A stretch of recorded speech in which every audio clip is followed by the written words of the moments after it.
Hi everyone, my name is Phil and welcome to Phil Does 3D. I'm a multimedia and 3D artist and I stream live on Twitch on Mondays and Tuesdays at 5 PM Pacific time in the US, 10 AM in Australia or 1 AM in the UK.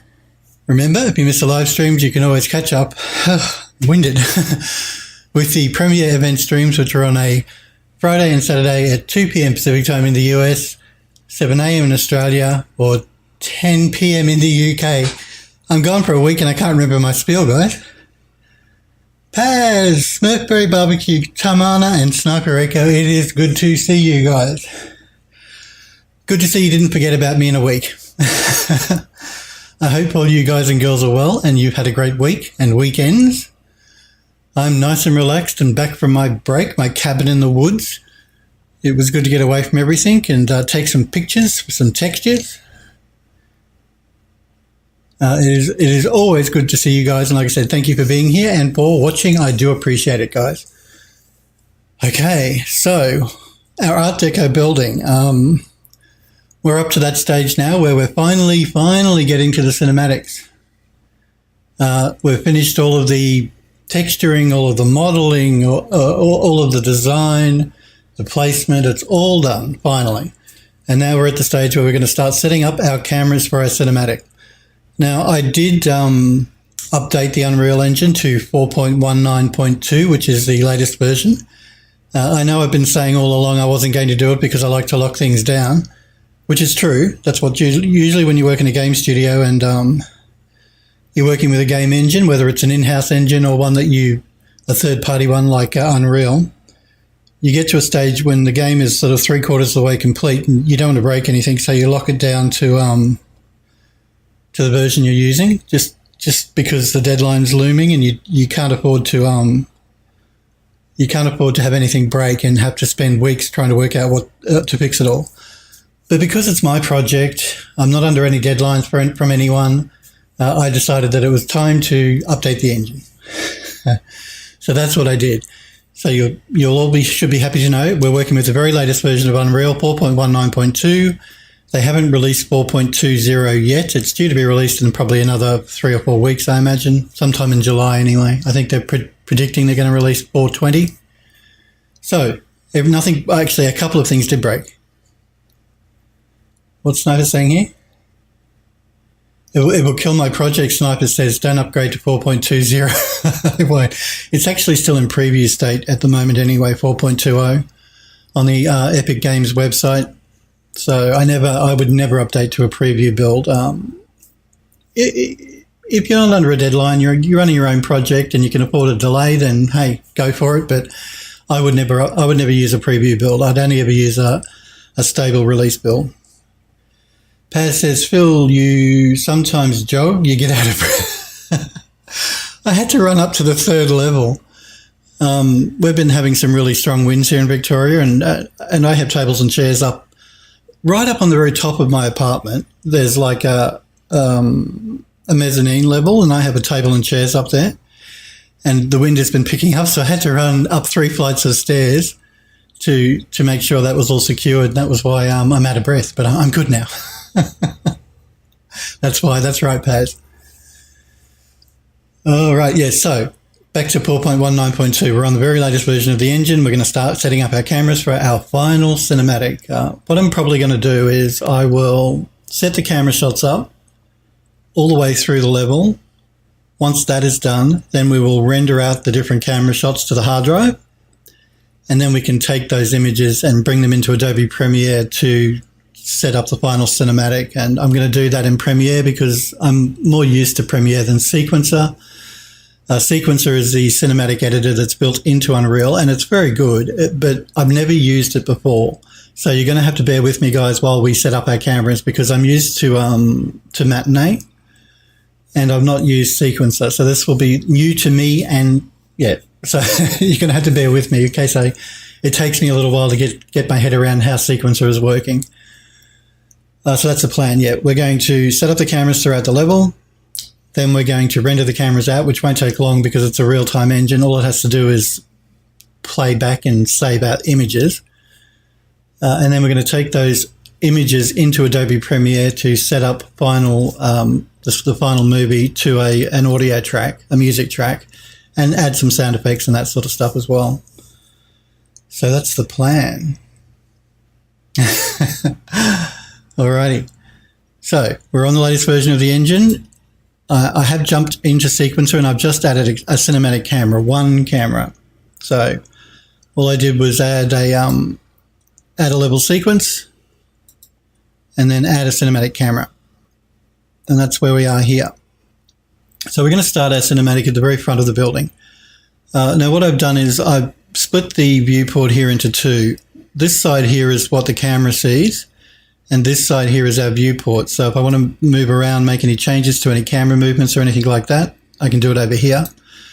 A lot of people do it just in one viewport, but I don't like doing it that way because you can, if you don't remember to unlock and lock your camera, you can accidentally move the camera. So doing it this way, I can see the camera and I can see the viewport, make any changes live in the viewport, and it won't affect my camera.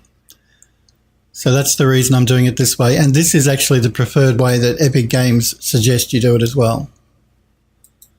So just wanted to make that clear. Camera here, real-time viewport here. Okay, I got that much down. What I've done here with the camera, the very first camera here, I'm not adding a, if I zoom around here, we can see our camera out here.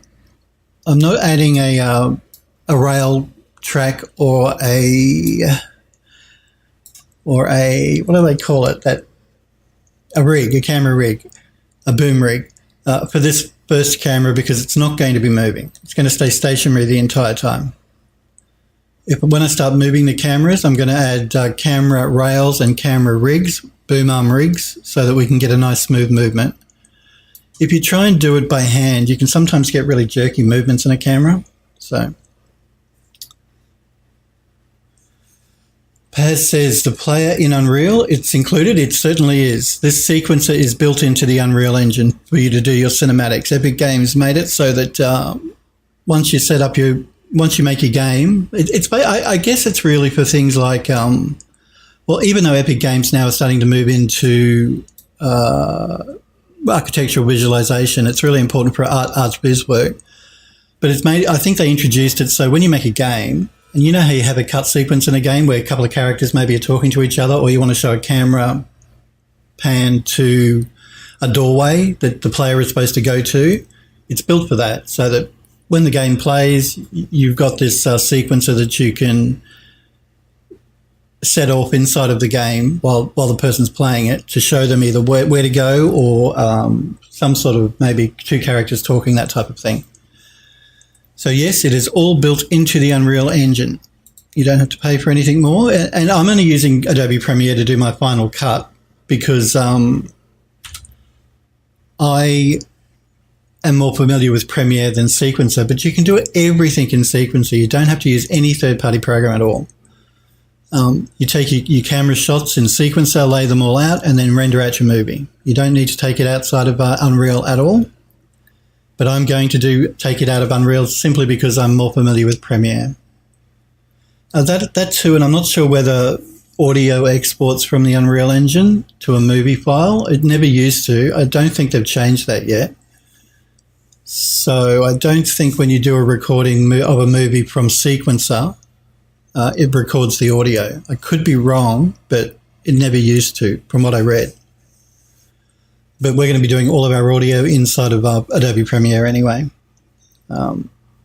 So yeah, that's the plan. That's what we're going to do. Again, you're going to have to bear with me with Sequencer here and setting up shots because it's new to me as well. I've never used it before. Like I said, I used to use Matinee built into Unreal, and Matinee is still there.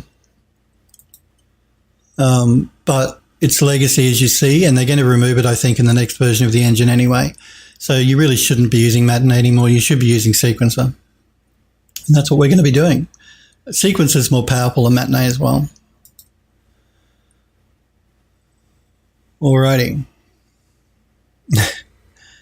All right, so we have our first camera here. It's just a static camera set up on our gate because this is where our first shot is going to begin. Now what I've done with the camera is I have set a custom focal distance, and I've set the focal distance to the log here in the foreground because that's where our eagle is going to fly in and land on. It's really easy to do. You just go to your focus settings here. You've got manual focus. You set a keyframe. You use the eyedropper to pick whatever object you want it to focus on, and then you set a keyframe, which is what I did. At the very beginning here at frame 0 or frame 1. Now if I move through, if I can grab my playhead here. If I just start moving this through, we see our eagle popping in here. You'll notice too on the left-hand viewport there, the cinematic viewport, we're getting motion blur, which is really nice. That's automatically built into the Unreal Engine. So when we actually save this out, we're going to have some nice motion blur on the eagle as it flies in and flaps its wings. Better you pay attention to the cinematic view than this one. You won't. This is the one we're really concentrating on this side. That's what's going to be saved out. So we have our eagle flying in and then taking off and flying over the top of our gate here. Now, like I said, I may, we'll see how we go. I may actually, when the eagle gets to about here, take the shot into Adobe After Effects and see if we can do some sort of interesting particle effect, because I want to show people that when the eagle goes past the gate, it goes into that hollow, that time vortex thing where you can't, once you go through the gate, you can't come back. So I may end up taking the first shot here into Adobe After Effects to see if we can add some sort of interesting particle effect here. But we'll tackle that at the end once we've got all our cameras set up. So yes, our eagle flies through and over the top of the gate. Now I'm going to be setting up cameras that are about 10 seconds in length. Normally a camera shot isn't that long, but I'm going to make all of our shots 10 seconds length. So every shot will be 10 seconds. That gives me a lot of room to play with the video footage when we take it into Premiere. Like I can cut it back or move in certain sequences to fit it to the music. And having a nice long sequence of 10 seconds gives us a lot of play to work with. And generally when I do cinematic work, that's the way I like to work. I like to give myself a longer sequence, which gives me more room to be creative and cut the sequence back to certain bits. So that's the plan of action. Normally, like I said, normally in a cinematic, a 10-second shot is a very long shot. You don't normally go for a 10-second shot. I mean, sometimes you will. We certainly will with this opening sequence. The bird on its own takes 8 seconds to fly in and fly out. And I want to sort of rest on the gate for a couple of seconds. So we will use a 10-second shot for the first camera, but every camera I create is going to be 10-second shots. But I'm not intending on using 10-second shots in every camera. We're going to cut them back in Adobe Premiere. Also, what you're going to notice is I'm rendering out at 60 frames a second. I'm doing that because I want to play with some slow motion inside of Adobe Premiere. So the final cinematic is going to be playing at 30 frames a second. But if I render out at 60 frames a second, it allows me to make some really nice slow motion shots with the camera because all those extra frames are there. So when you slow it down, it looks nice and smooth. So even if I don't end up making a slow motion shot like for this one at the beginning, I'm still going to be rendering everything out at 60 frames per second. It's going to use up twice as much hard drive space for each image, but hey, I've got the room, it should be fine. The other thing I wanted to say at the beginning here too was, if we jump up and look at our post-process volume, where are we? Here. Smurfberry says, you're supposed to make all the camera cuts perfectly in the engine. Epic Games, I'm sure, would love me to do that, but no, I'm not going to be doing that. Not saying you can't. You certainly can. You can do everything in Sequencer. You don't need to use a third-party program. But number one, I'm new to Sequencer. Number two, I prefer Adobe Premiere because I like the workflow. And number three, I'm pretty sure you can't export audio from Sequencer. It'll export the video, but I don't think it exports the audio. Not yet, anyway. That's what you've been told also, Sniper Rec. Oh, cheeky, you're also cheeky to me. And that is not true. Certainly, if you're making a game and you're doing cutscenes, you're going to have to do it in sequence because you've got no choice. That's the only way to get your video. Well, that's not true exactly, but it's the best way to get your video into your game for a cutscene. Do it all in sequencer. But I'm making a cinematic movie. I'm not making a game. I'm going to be releasing it as a movie. So I'm going to be taking it into Premiere, and you guys can just live with it. What I show you here while I work, though, it's the same workflow. If you want to do it all in Engine, you just, instead of saving out your movie file as separate images, you're going to be saving it out as a movie file, or you're going to be incorporating it into the game. Paz says, the blur made with camera setting? Yes, it is. It's all basically built into Unreal. First things first, I'm getting way ahead of myself. I'm working in cinematic mode. So if I go here and go down to scaling and engine scalability settings, there we go. You see that I bumped everything up to cinematic. Now, Epic Games say never do this if you're making a game because that's way too much. You're going to slow the engine right down. You'd only ever bump it up to cinematic if you're making a cinematic like I am. And when you turn it up to cinematic mode, it automatically adds motion blur. But if you go into the post-process volume,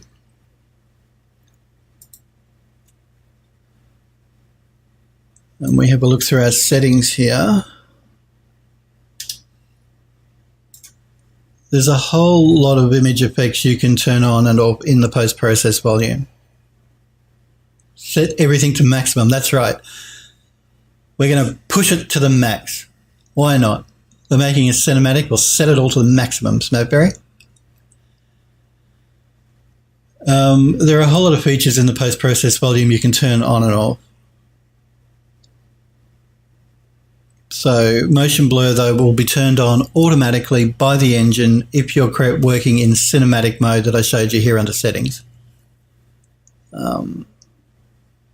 Basically, I think any time you're in game mode, which is what the cinematic camera is, it turns motion blur on in Unreal, I'm pretty sure.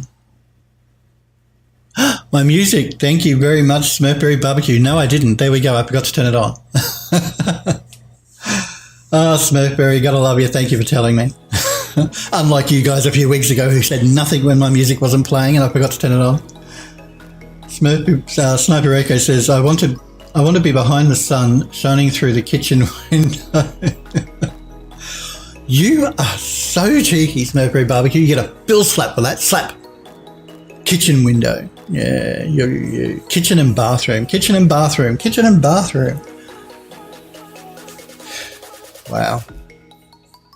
So yes, I'm pretty sure that motion blur is turned on automatically when you go into game mode in the engine. Toilet too, that's right. Paz, another cheeky slap.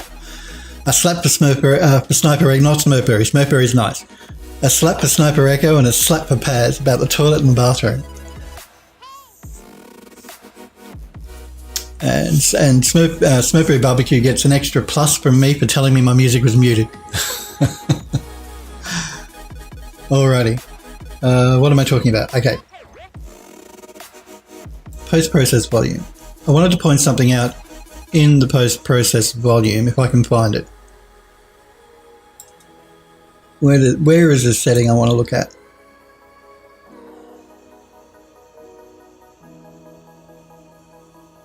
Come on, where are you? Film, media, lens, rendering passes.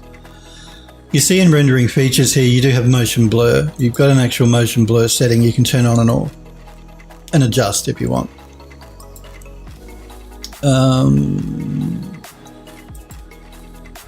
No, you're not there. There is a setting I'm actually looking for because I want to point out what's going on here. If I can find it.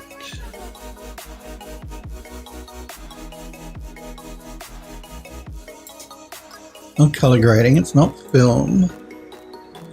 Not mobile transport, rendering features. I thought it was under rendering features. Not ambient occlusion, not motion blur.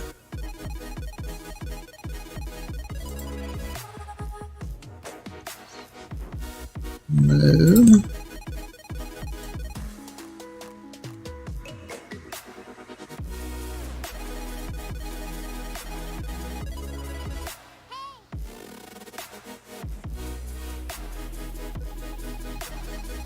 Can't believe I can't find it. Maybe it's because I updated the engine and a lot of these maybe haven't been expanded all the way. That's maybe why I can't see it. Because every time you upgrade the engine, Epic sort of resets everything back to standard, where all of the flyouts here are condensed and not expanded. So it may have something to do with that. Or it may just be me being silly and not seeing anything.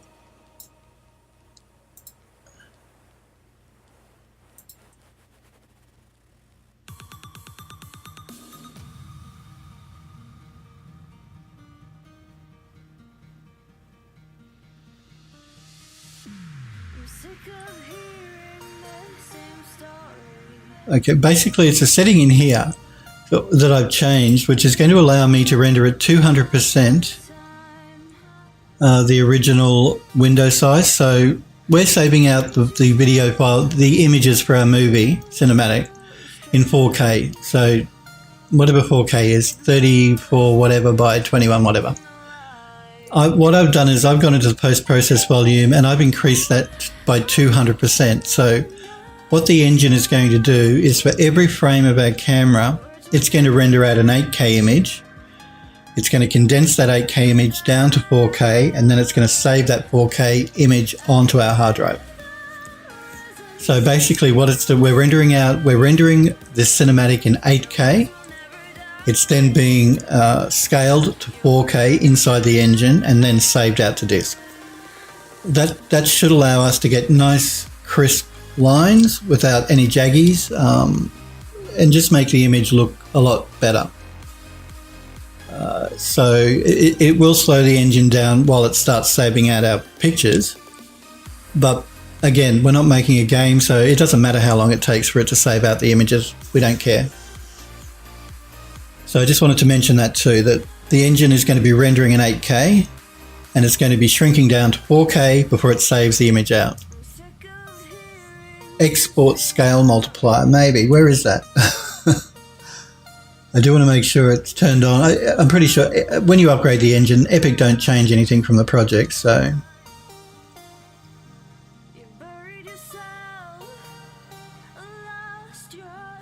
Where is that export scale modifier though? I can't recall where it was. Unless I'm going blind.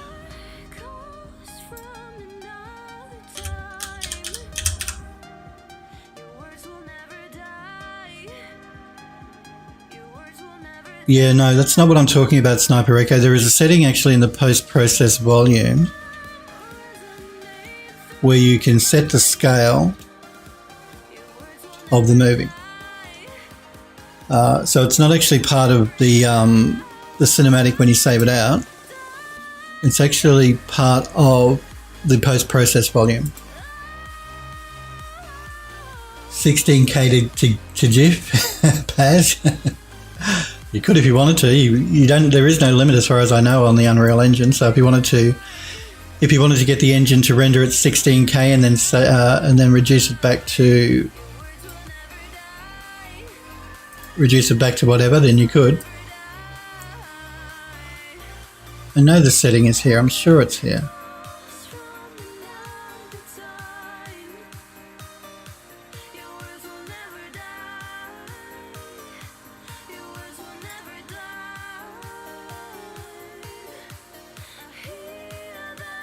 Not that one. Unless I am getting completely confused, I'll have to I'll look it up between today and tomorrow's stream, and we'll talk about it some more tomorrow. I was sure there's a setting in the post-process though.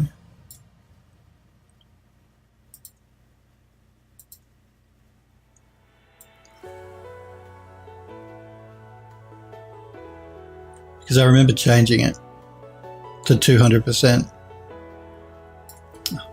We'll look at it tomorrow. I'll look it up tonight, between tonight and tomorrow, and I'll tell you about it tomorrow.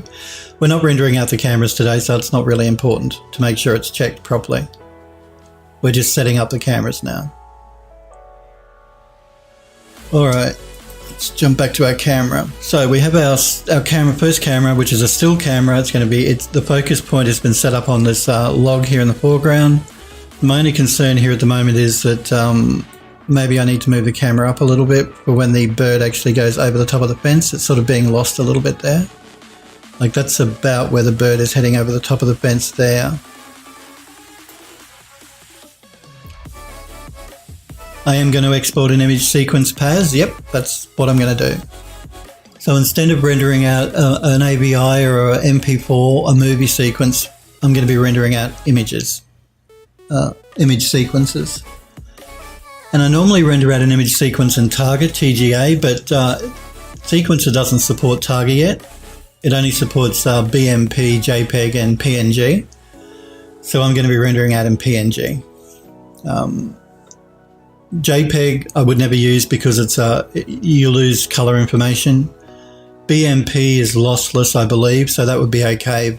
And PNG is lossless, so I'm going to use PNG. Yeah, look, you can render out a movie directly from Unreal. That's certainly true. I still prefer to render out an image sequence. With my work with the studio, when we do visualization work, we never render out a movie. We always render out an image sequence. And we do that because it's less of a problem with a game engine like Unreal.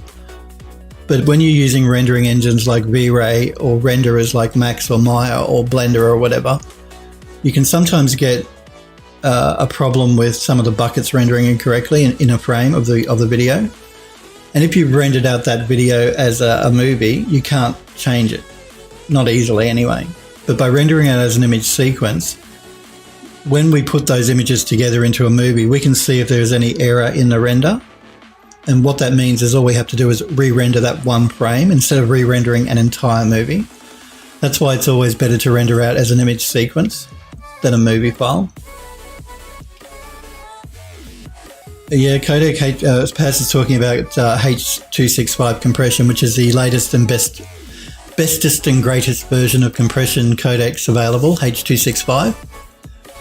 If you've got the newer AMD cards or the newer NVIDIA cards, they all support H.265 as well as the newer Intel integrated graphics. It is better than H.264, which is what Twitch uses to stream. You're watching me in H.264 format. YouTube videos are all encoded in H.264, I believe. I don't think they do 265 yet. I could be wrong. They may accept 265. 265 is better because you get smaller file sizes without loss of quality. Yeah, Paz is saying testing H.265 is absolutely amazing. I haven't actually tested it myself, but I do know that particulars of the codec, and it's known to have lower file sizes and very little loss in visual quality. So win-win. It's still the same quality. Yeah, it is better. It's better than H.264, which is what is current at the moment. H.265 is newish. It's only been around a year or two-ish. Like I said, when I stream to you guys, I can't stream in H.265 because Twitch only accepts H.264. So you're watching me under H.264. Eventually, the streaming services will upgrade and allow you to stream in H.265, which will be good because it'll mean lower bit rates and better quality for people watching. Yeah, I'm pretty sure YouTube, as Paz is asking with 264, I'm pretty sure YouTube still want 264 format as well. Because 265, I don't know, it takes these companies a while to implement a new standard codec. Not everybody can use H.265 maybe as well because you need the newer hardware, a newer graphics card or a newer built-in Intel hardware to decode H.265. You can do it on the CPU, but it's not going to be great. It's going to tax your CPU and slow your machine down. So that could be the other reason that places like YouTube or Twitch haven't upgraded to 265 yet, because you need new hardware to use it. You don't need to buy a new CPU, but you do need a new graphics card, like one of the later versions of the AMD or NVIDIA 10 series cards to decode 265.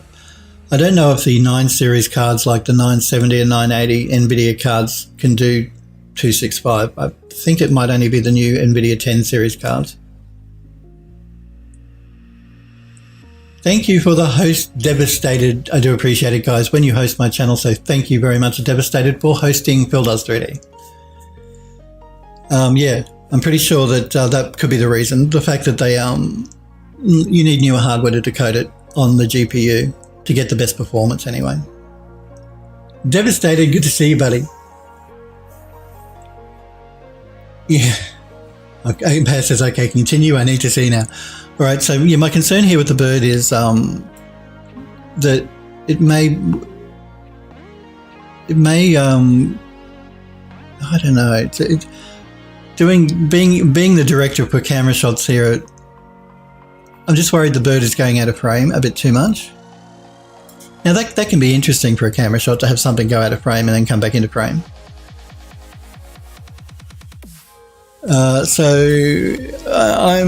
I'm not sure. Certainly at the beginning here, this is all fine. Our bird flies in, lands on the log, does a squawk, takes off, and then flies over the top of our gate.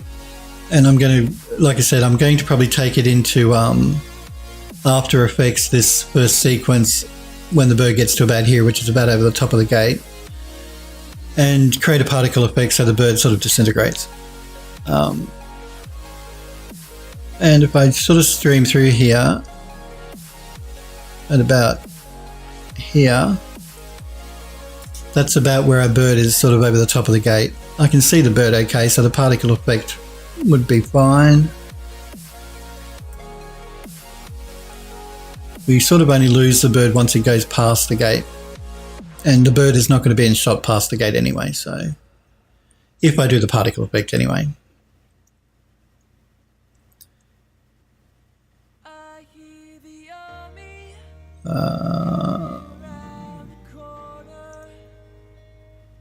I wonder, I may move the camera up just a little bit. We'll play with the camera.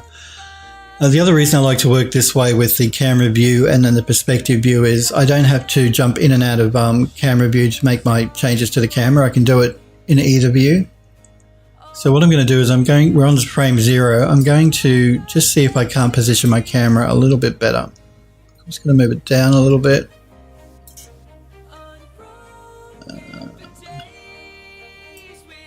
Maybe down a little bit more.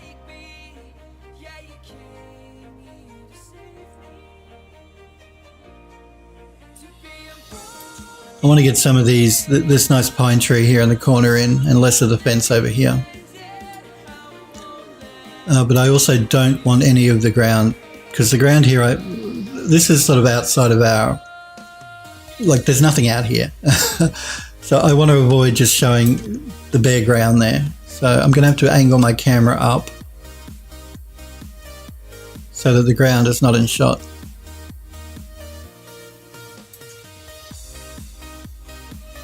I have my camera selected, and pressing the S key just sets the keyframe.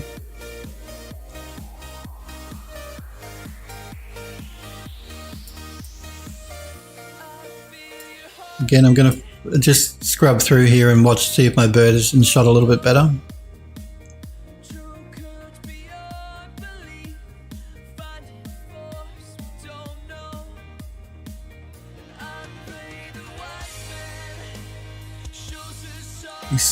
He's in shot better, but he's still going a bit out of frame.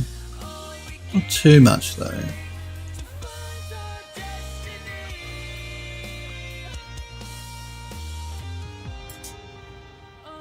Paz says, just like that, I have used many software for the H.265. Wondershare Video Converter is my favorite. Yep. You certainly use H.265 inside of Adobe Premiere Pro and After Effects as well. It is one of the settings you can choose if you do want to use it. It is available in Premiere and After Effects. That's not too bad. The bird's a little bit more in shot at the top of the fence. It goes out of frame a little bit. Again, though, that can be interesting, having something going out and coming back into frame. And then we go over our fence. So that's all good. The next thing we need to look at for this camera is the focus. At the moment, we've got the focus on the log here. I can sort of show you that by turning on draw focal distance. Anything in blue is out of focus. Anything not in blue is in focus. That's just built into Unreal as a quick way for you to see whether what your focal distance is. So I've set a keyframe for the log here for when our bird flies in. Come on. So we have a bird flying in, squawking. That's okay. I just want to make sure that when the bird squawks, we can get a good look at its head here. We can. We'll add the sound effect of the squawk in Premiere. And then it takes off. And we want to change our focal distance when we get to about here. And I want to change the focal distance to the gate in the background. So all I need to do is use the picker here next to manual focal distance.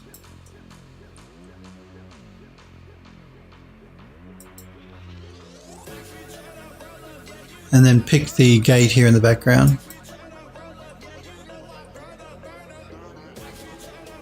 Set a keyframe by pressing S.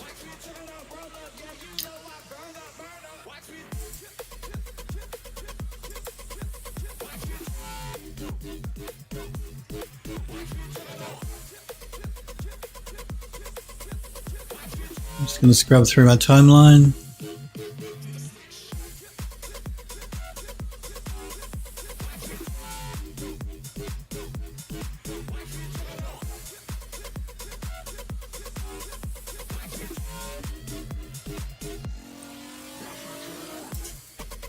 I might just play with my focal distance a little bit here.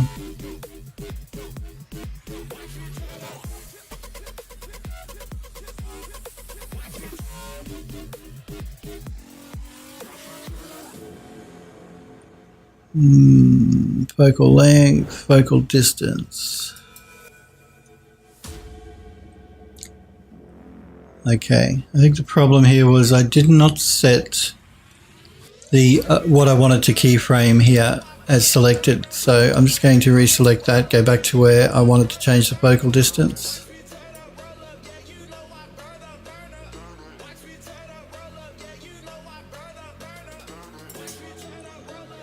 Right about there.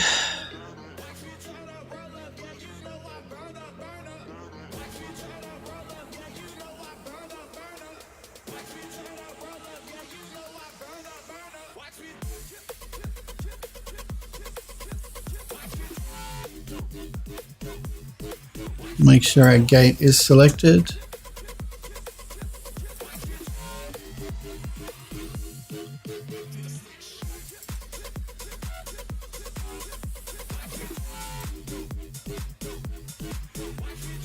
Strange, it doesn't seem to be changing the focal distance here with the picker tool. That could be a problem with the picker tool maybe.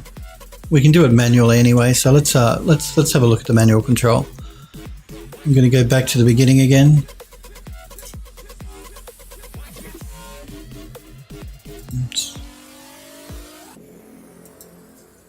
Let's play with, let's turn visualize on so we can see it.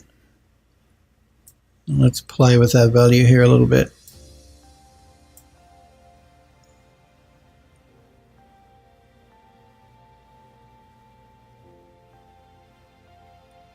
You see, so the focal distance gets pushed further back or brought forward. So I want to bring it forward till only this foreground is in focus, which is here. And that's 2295. So we make sure we set a keyframe.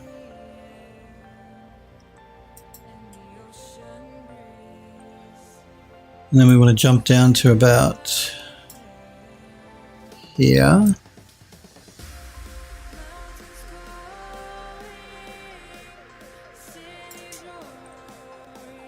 And let's change our focal distance and pull it back.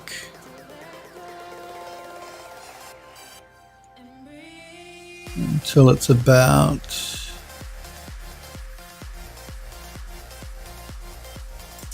there. And set a keyframe. Now we can turn off visualize here so we don't get distracted by it. And let's scrub through our timeline.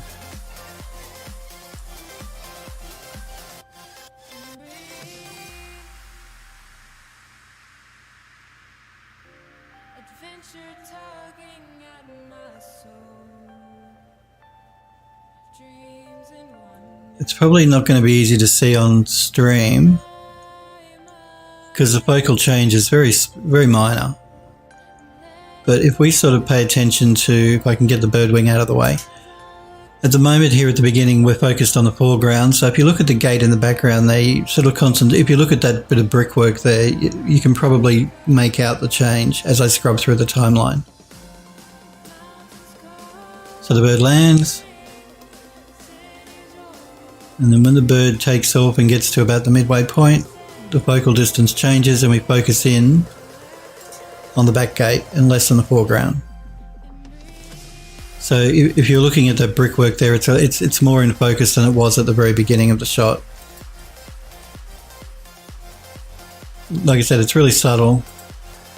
Just a small focus change between the foreground and the background. Paz says, we lost many details with smoke, but looks pretty cool. Yeah, the particle effect here. Could knock it back. I wanted like a misty, really spooky sort of setting for the very first shot, as before we go through our gate here, just to add a bit more, I don't know, interest than having no fog at all. So again, just going to make sure that everything looks okay.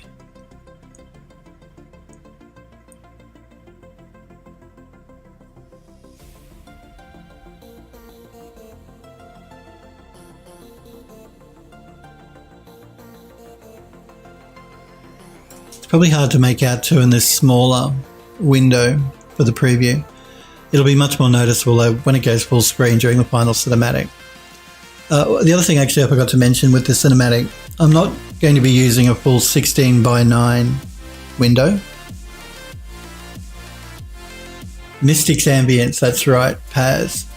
Sniper says, perhaps you could instead show a list of amenities the house has to offer. Or so cheeky, Sniper. Okay, slap. I told you guys, if you want to go to the bathroom and you're stuck in the hollow, you go into the woods. That's what the woods are for. What do you think your ancestors did? They had no toilet.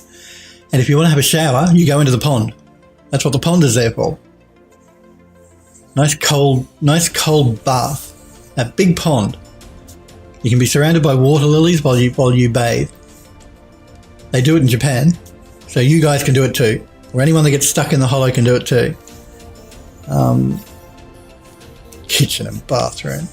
And as for the kitchen, well, like I said, you can't escape the hollow. Once you go through the gates, you're stuck in the hollow, so you can't get out to buy food anyway to prepare to cook. Sure, there are some deer and some bunny rabbits in there. You can try and catch them and cook them, but hey, you start a fire out in the yard and you cook them that way. You don't need a kitchen. You're going to be dead pretty soon once you get into the hollow anyway. That's why there are no people in there, because you can never leave, so you're going to die eventually, I'm afraid. Toilet outside is fine too, behind the trees. That's right. That's what all those trees are there for. I have created a huge forested area for you to go to the bathroom in. If you're feeling shy, you don't have to do it anywhere near the house at all. You can wander up into those woods and find a nice quiet spot beside some big boulder. As you guys know, I put a lot of big boulders in there as well. And there's nothing in the forest that will hurt you. There's only deer, stag, and bunnies. All right. Kitchen and bathroom indeed. Who needs a kitchen and bathroom? Come on.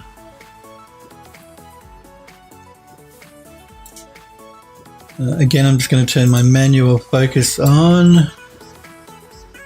We're going to do the visualization for the focus as we move through our timeline.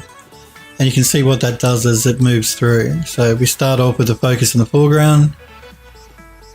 And then as the camera pans and changes, so I'm going to keep the focus. What is our focus here? I'm going to copy that value. What it's doing at the moment is it's gradually moving from the foreground to the background. I don't want it to do that. So yeah, our focal point is sort of moving gradually as you look at the purple sort of fading all the way back to the background. I don't want it doing that. What I want it to do is I want it to stay in the foreground until the bird takes off, which is about here, and starts to move back.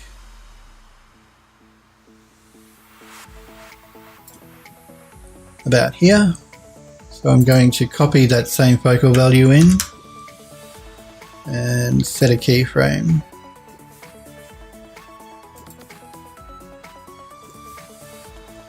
Paz says, hang a toilet paper roll on a branch. That's right. Although I don't know if you're going to find any toilet paper in the hollow, because pretty sure people that have been trapped here before you have used it all up. Like I said, you can't get out of the hollow once you're trapped in there, so you're not going to be able to buy more toilet paper. You're going to have to use leaves. So it's another reason why it's pointless to have a toilet anyway, because, you know, you're going to run out of toilet paper anyway. So you're better off going into the forest where you're surrounded by toilet paper in the form of leaves. Problem solved, that's right. Problem solved. Okay.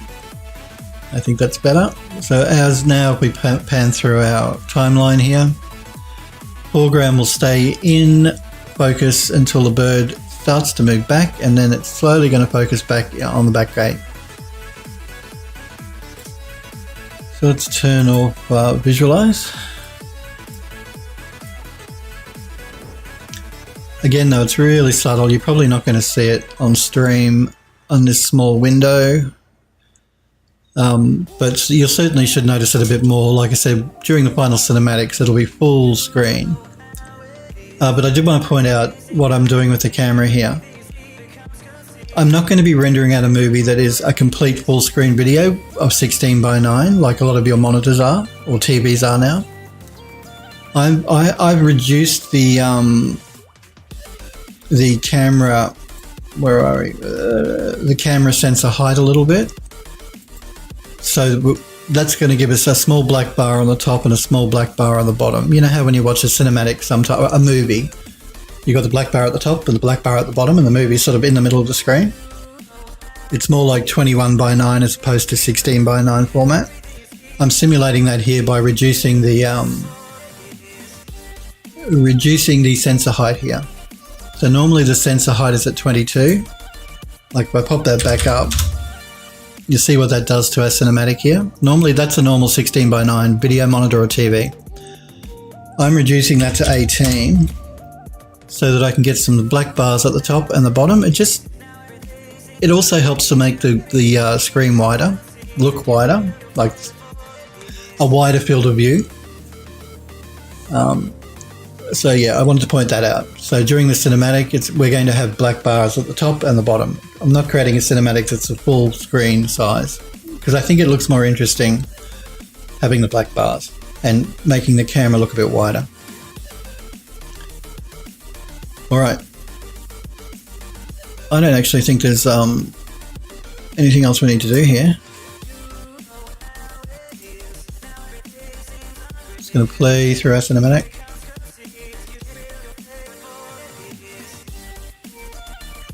Because we are in cinematic mode, because I am using 4K textures, because I have everything at the cinematic quality, it's not going to look as smooth as it will when we actually play the video back in Premiere.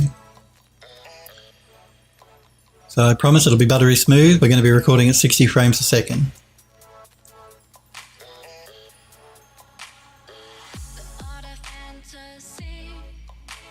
The bird finishes its animation at about 8 seconds. We're creating a 10-second shot. But I'm going to, like I said, probably take the bird into After Effects when it gets to about here, I think. So the bird will probably disappear around the 5 to 6 second mark, and then we'll have 4 seconds or so of just staying still on the gate. Okay, that's good. I think that's our first shot done. I don't think we need to do anything more there. Let's create a second shot. So I'm going to duplicate the first shot, call it shot 2. That's all good. I've brought that shot 2 into the sequence here.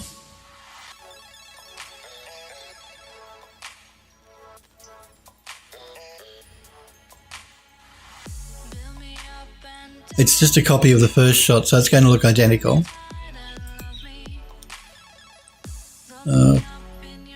Make sure I turn my camera on. There we go. I'm going to delete this camera because it's just a copy of the first shot. We don't want to copy, so I'm going to remove it. I'm going to remove the eagle as well because we're done with the eagle.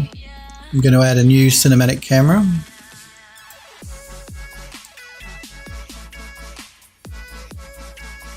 That's good. It's just popped it back in the same spot that the first camera was in, I think. So if I sort of look around here, there's a camera here. Let's look in our cinematics here, and I might use a crane, I think.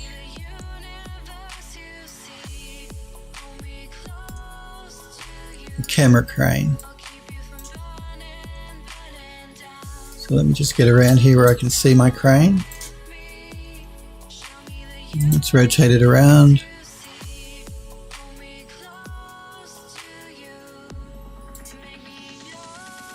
I need to link my camera to my crane.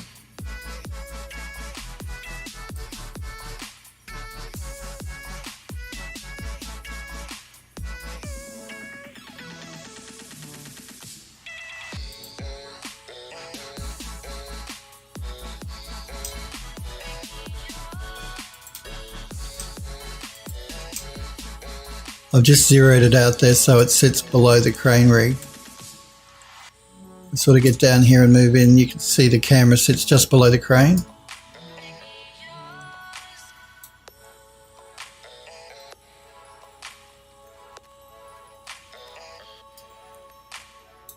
I might just rotate it around though so it actually is in line with the crane arm.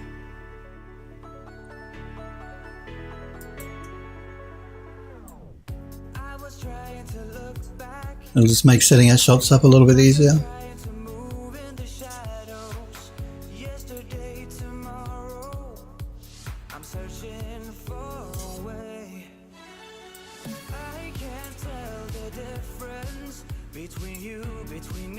Okay, that should be good. Let me select the camera crane. I'm selecting the particle effect here. It might be easier for me to do my selections over here instead of in the viewport. So if I select the camera rig crane, let's get this positioned somewhere where we want it. So what could be interesting for our second shot?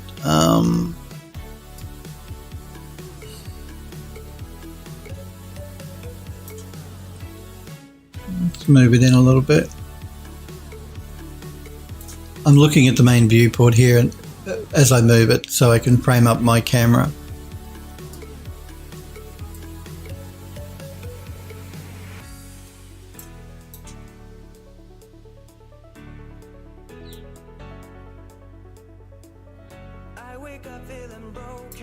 Move it back.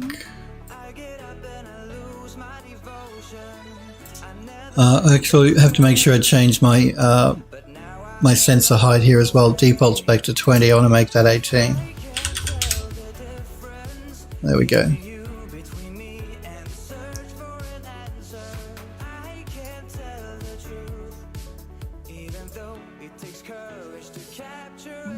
Move it up. Now it's just a question of me moving this camera into a position where I want to start. Oh.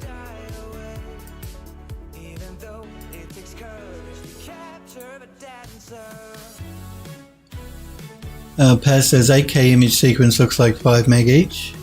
I'm not sure actually. I'll find out when I start saving the images out.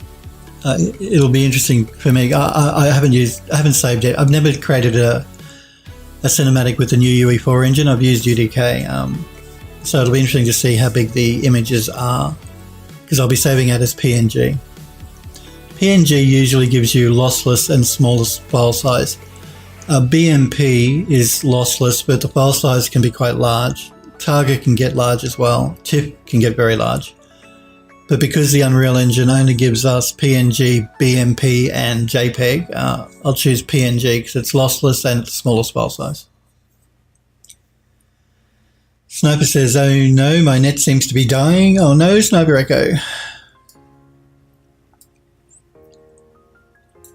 Remember, if you're watching my stream, I generally have transcoding. I'm pretty sure it's on today. So if you're getting any buffering because your internet connection is not great, then you can knock back the stream quality by hitting that little cog wheel down the bottom right hand corner. You can choose anything from what I stream at natively, which is 1080p, so 1920 by 1080, all the way down to 160p, which is like mobile phone quality. So if you do have viewing problems, remember you can always knock back the quality.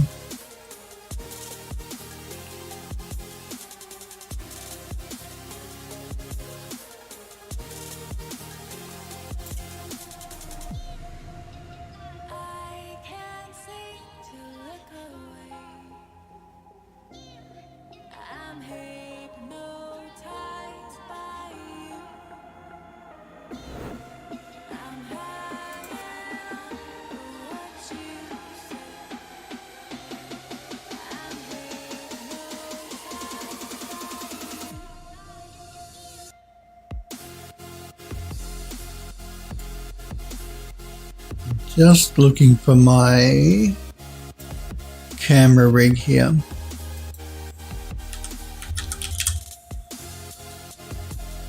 Camera rig, that's the one I want to choose there. I'm just adding that to the sequence here so I can keyframe it to move it.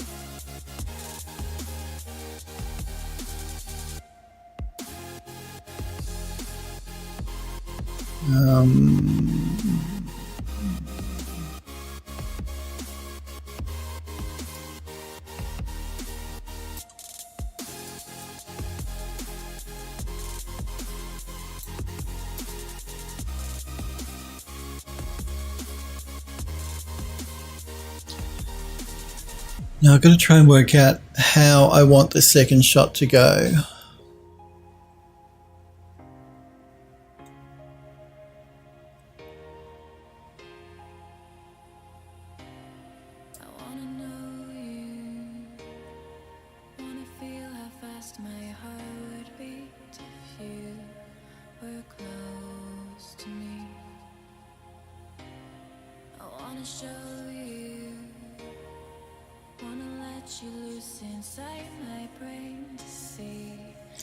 I think the second shot we should be focused on the gate itself, so I'm going to take that back to 0.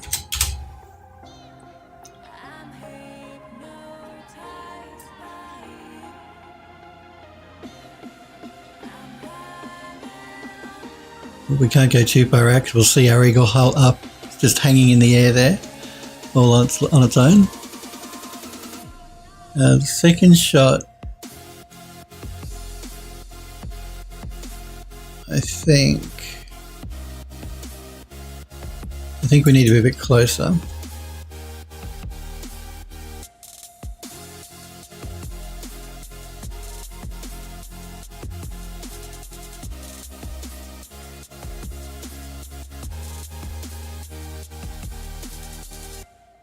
Maybe not too close though.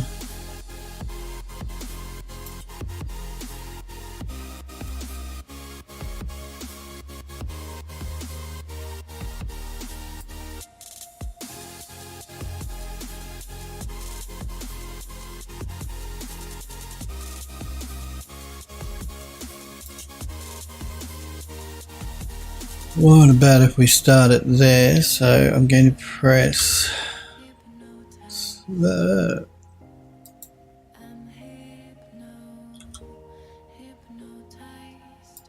I'm going to set a keyframe at this position here.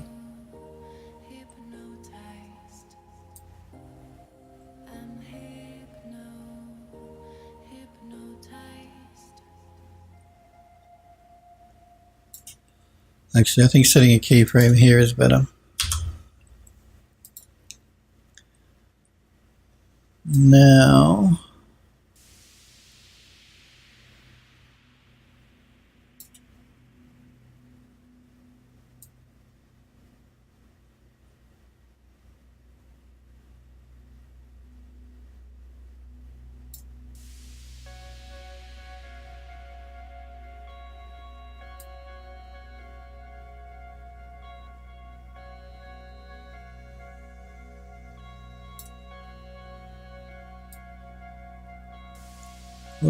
well, I might sort of focus on the main gate here that's open a little bit.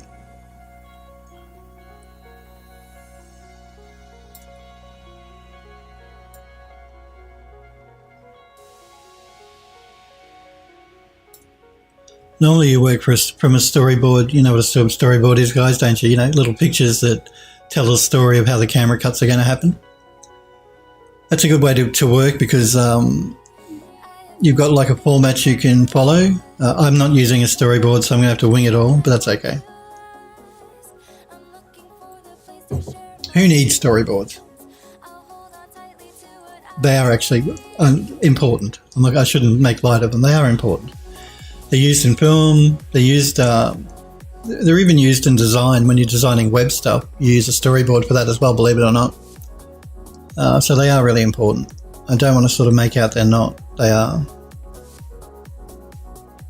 And it looks like I forgot to move my, change my keyframe position here before I did my camera move, so that's okay.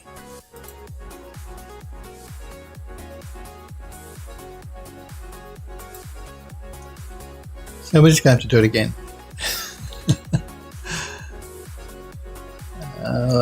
Let me move this back out a little bit. Always remember to set to move the playhead to when you want to set keyframes.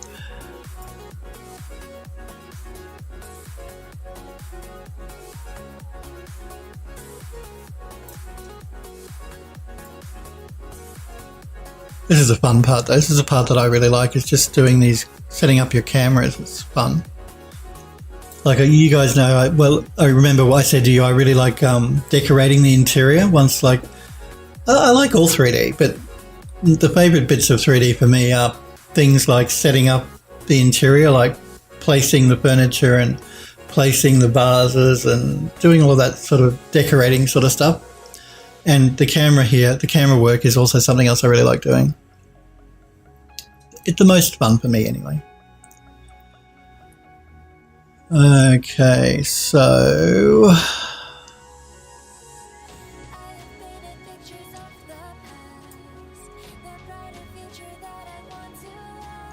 oh. Just gotta find a position here I like.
maybe there.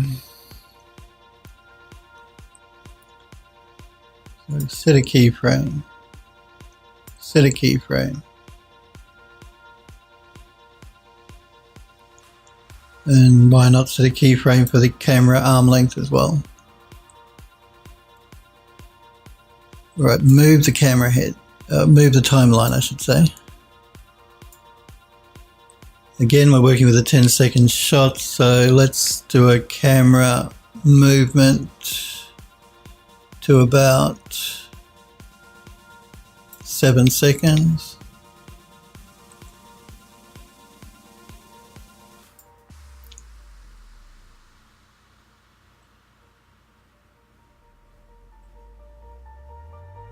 You're my star tonight.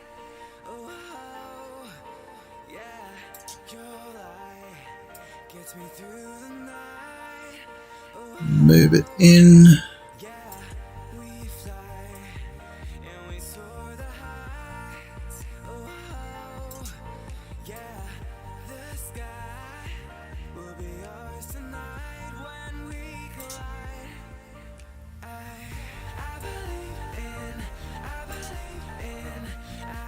Move it down. Not that much.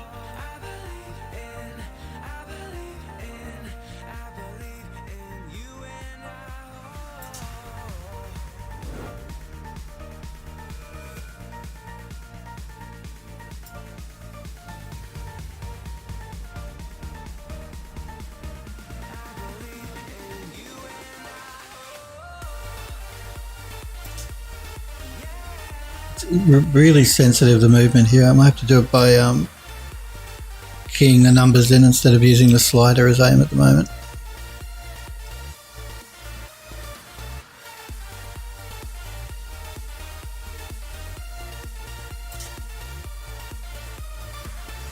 Let's set a keyframe here.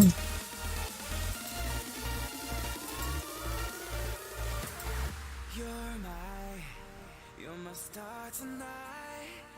Oh, yeah. Your light gets me through the night. Oh, yeah. We fly and we soar the heights. Oh, yeah. The sky will be ours tonight when we collide. I believe in you and I believe in you and I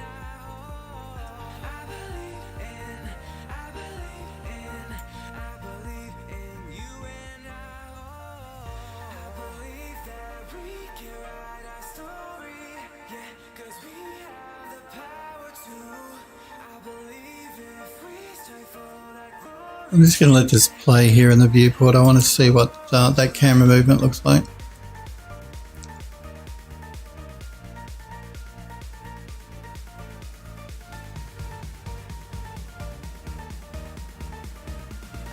I've angled the camera down, looking up at the gate makes it a bit more foreboding as opposed to having a camera up and looking down like a bird's eye view. Just adds for more of a foreboding sort of angle for the camera. I want it sort of moving through the dead twigs of this log. Helps to add a bit more interest as well. So we start back here with our wide shot, and then the camera pulls in, focusing on that half open gate.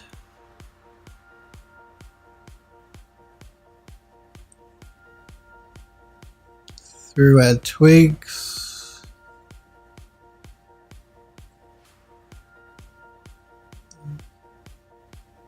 Just trying to work out whether I want to move the camera left or right a bit.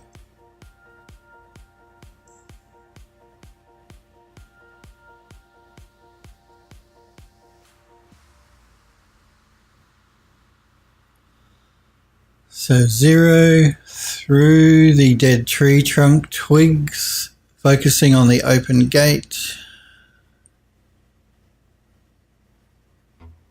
Just looking to make sure the twigs don't look weird as they pass by the camera.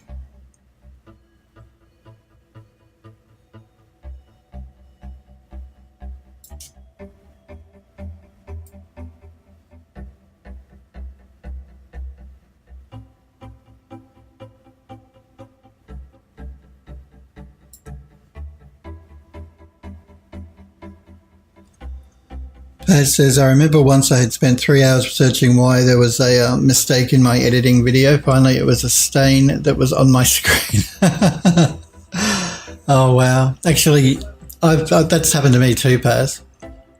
I've created, like, I'm working on a graphic, an image or whatever, and it looks like there's, a stain, or there's some pixel that's the wrong color inside the image, but it ends up being like a stain on the screen. That's happened to me.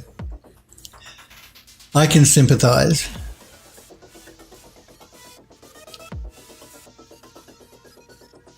Now,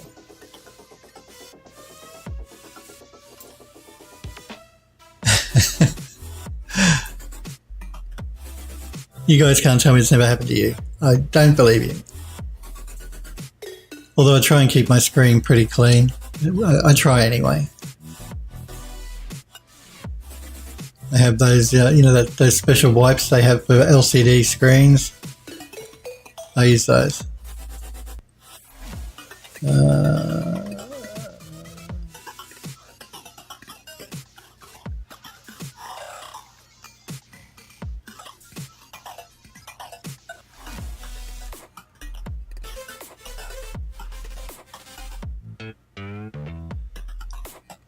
You see, though, by using the camera rig arm, we get a nice smooth movement. If you try and do it, keying it by hand, so you position your camera here and then you move your keyframe and you think, I want my camera to be a bit closer to the gate, so you move your camera either by hand.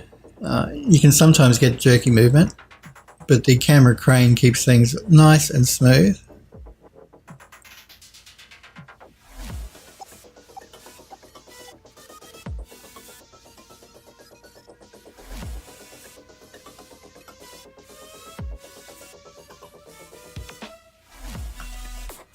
I think also once we get to here, so it's 7 seconds up to here, so it's a nice slow pan up to the gate.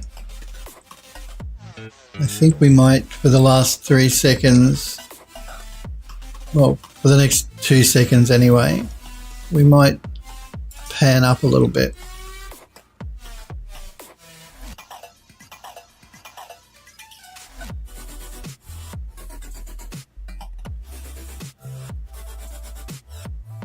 Just before I do that, I want to make sure that I set a keyframe for all of our keys here.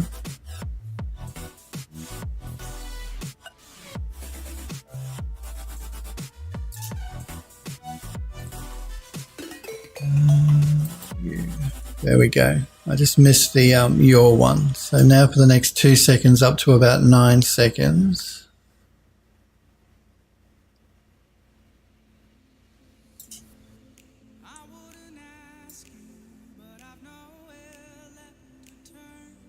I'm just going to move the camera up a little bit.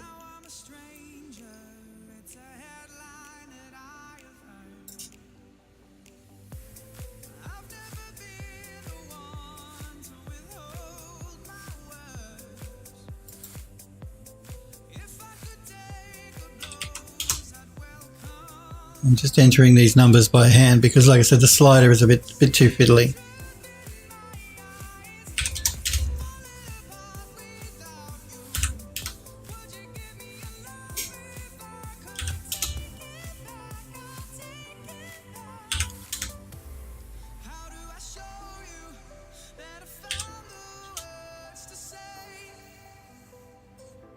Paz says it's like having a cat hair like having cat hair in the mouse. The cursor panics and goes into all sense. I don't have that problem now that my cat unfortunately passed away. I guess with the ball mice it might have been a problem. With the lasers it shouldn't be a problem now though, laser mice. I do miss my little cat. She was in a lot of pain though before she died because she was incredibly old. So her kidneys and stuff had started to shut down. So while I want her with me forever, it really wasn't good for her. So I had to call the vet and have her euthanasia. Like they gave her an injection. The vet came out to the house and gave her an injection, and she went to sleep. So Yeah, no, that's fine. I'm okay. She died over a year ago now, so I was incredibly upset for a very long time, but I'm all right now. Well, I can't get another pet because it's just too heartbreaking when they die. I just can't deal with it, guys. I can't deal with it. I'm just trying to work out the best, how far up I want to go with this gate on this last 2-second shot.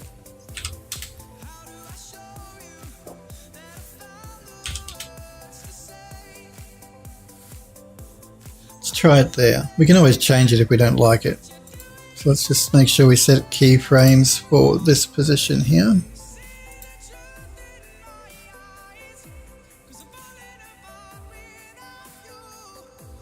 Okay, so we have our shot starting back. We pull in through the dead twigs of the tree trunk in the foreground.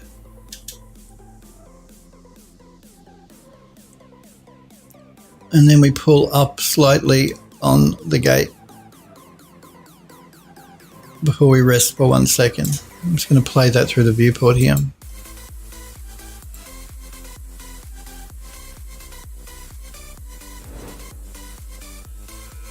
Paz says 2000, my old sissy 18. Yep, it feels great, better than me, I think.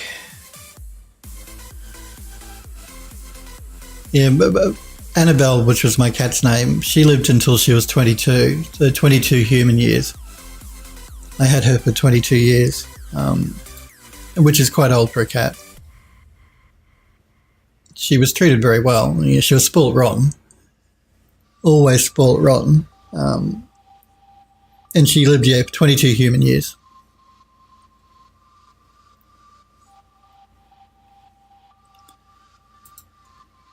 But towards the end, when her kidneys started shutting down, she was in a lot of pain. You could tell she was in pain. So the most humane thing for me to do was to have her put to sleep.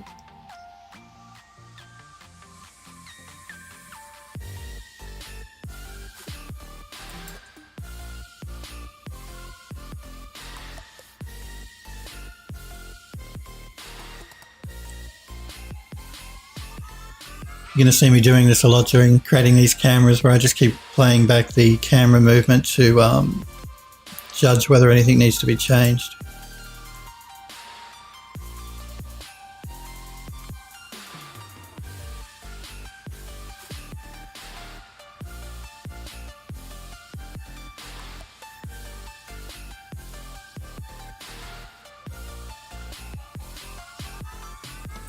I'm wondering whether the movement in is too long.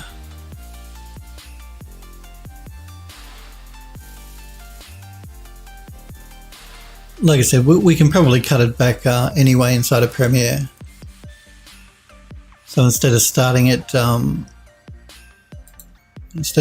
here, we could probably cut it back and start it maybe here. But we can make all those choices when we get into Premiere.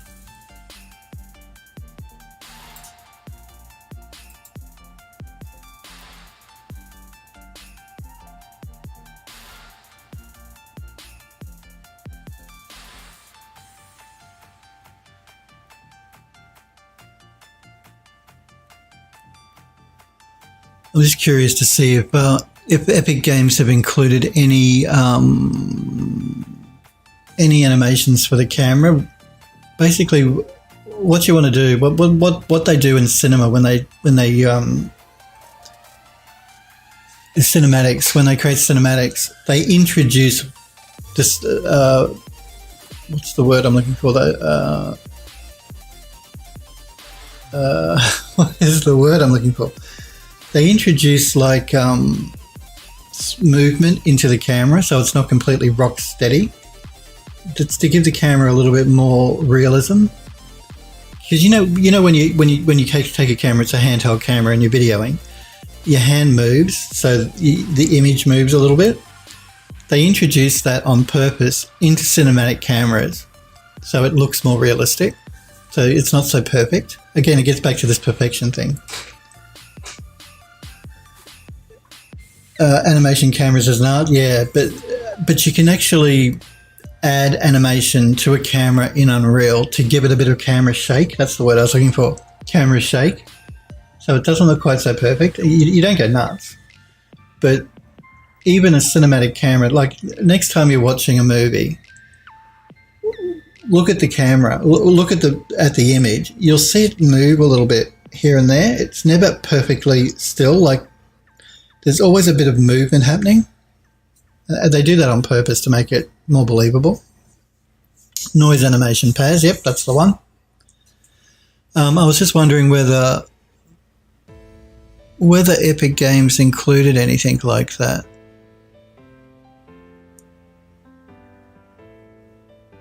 You can actually create it yourself. It's no big deal. You take a camera in a 3D program and you just add the noise yourself, and then you export that as an animation that you can then import into Unreal to add to their cameras. I was just hoping that that they may have included some animation for cameras in here by default like that. I'm just going to do a quick save all here because we don't want to lose what we've done before I start messing things up too much.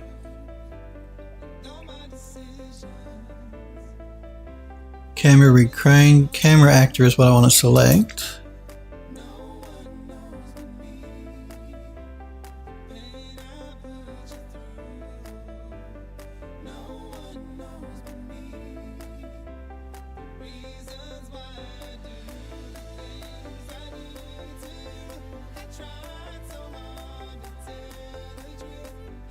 I'm actually going to have to export the first camera so I can reset it up inside of Max, so I can render out an alpha channel for, unless I can do it in Unreal, so for After Effects, so we can do that particle effect. I need to work with an alpha channel for that. But that's not what I'm looking for here at the moment.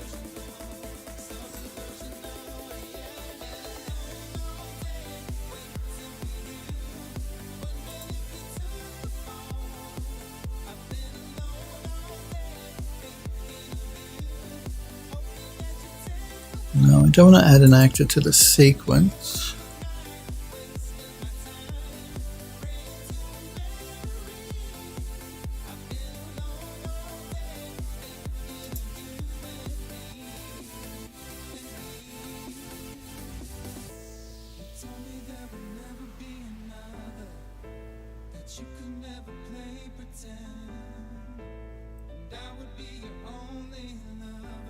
There is a way to actually add an animation to a camera, if I can remember how.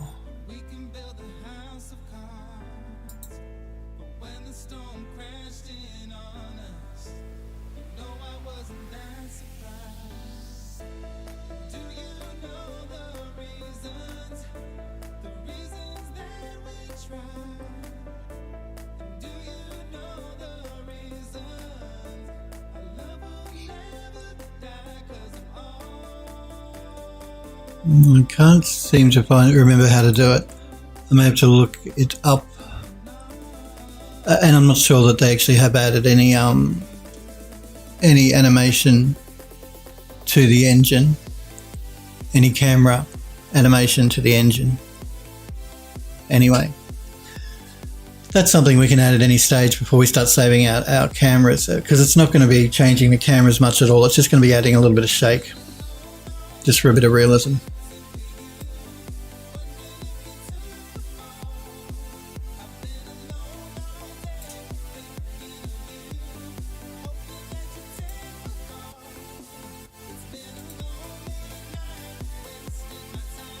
It's not showing because I don't have my camera track selected, that's why.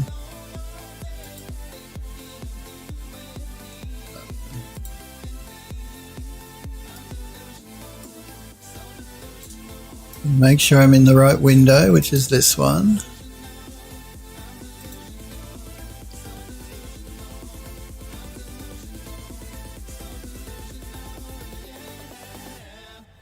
No.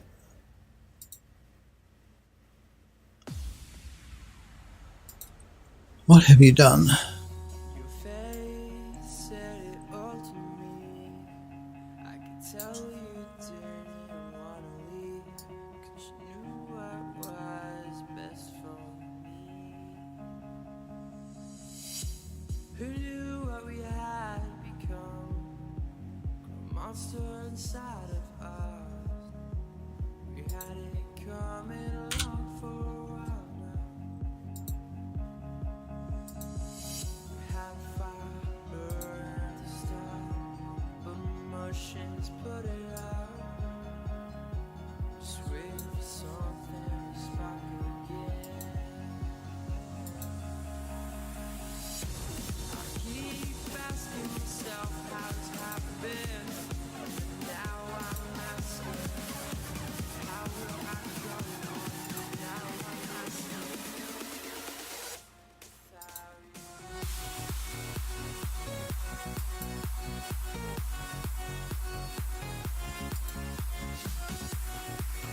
I'm trying to work out what I've done here. Why my camera is not moving.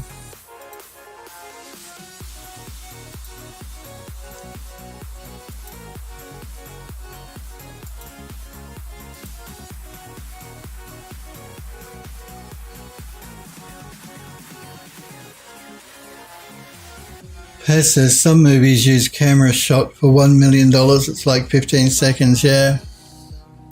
Cinematic cameras are very expensive. Real world ones, like real life ones, not virtual ones.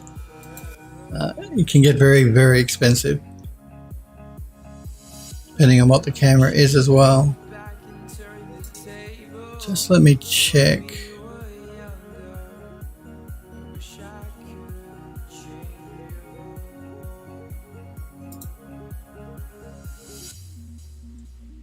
It's fine.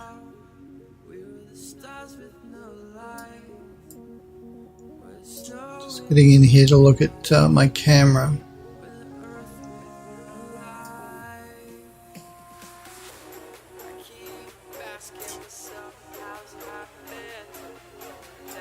Where is my camera?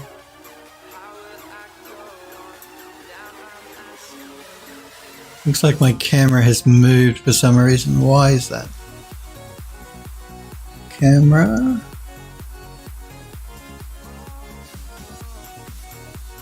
Move the playhead back to 1.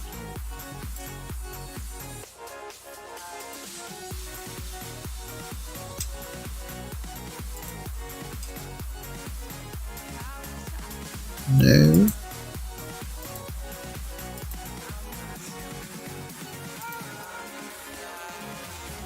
Zero, zero, zero. Okay.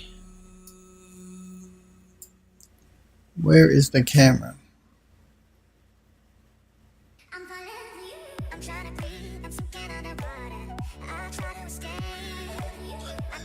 Where's it moved way up there? Why is the camera up there?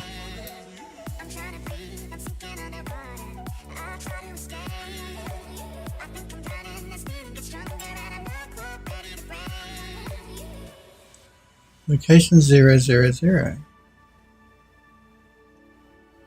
Make sure it's still attached to the camera rig.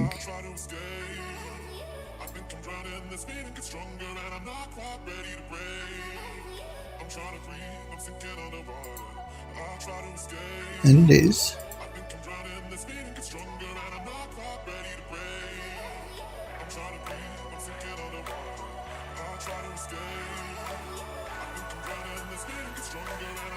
So that's not the problem.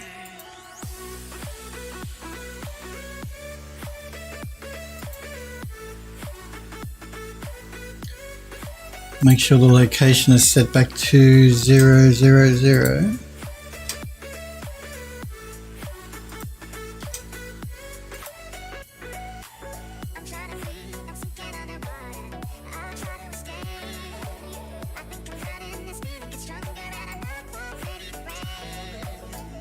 It moved my camera for some reason. I don't know why.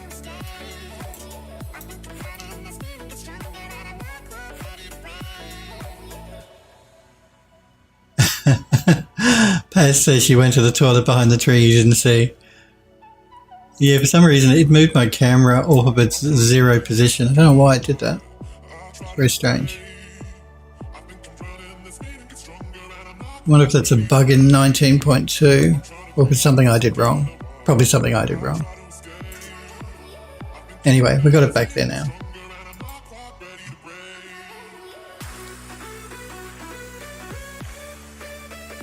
Did I just get a camera spin there? I'm going to check that. Let me go back. Move it forward. No, we look okay. I noticed in the build notes for 4.19.2, one of the fixes was 180-degree camera rotation. In previous versions of the engine, apparently sometimes your camera can completely turn 180 degrees for no reason. And that was one of the things they fixed in 14.19.2. Thankfully, because that would be a major pain. Just having your camera spin around 180 degrees for no apparent reason. Can I deselect that? Again, I'm going to play through the viewport here to make sure that my camera movement wasn't messed up.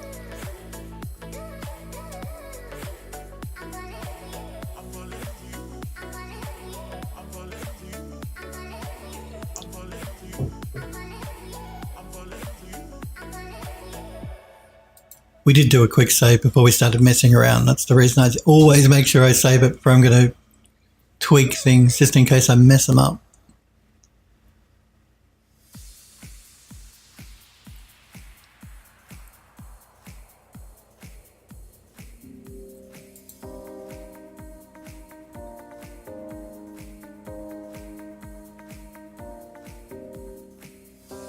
I'm taking it all in, baby. It's breathtaking looking at you.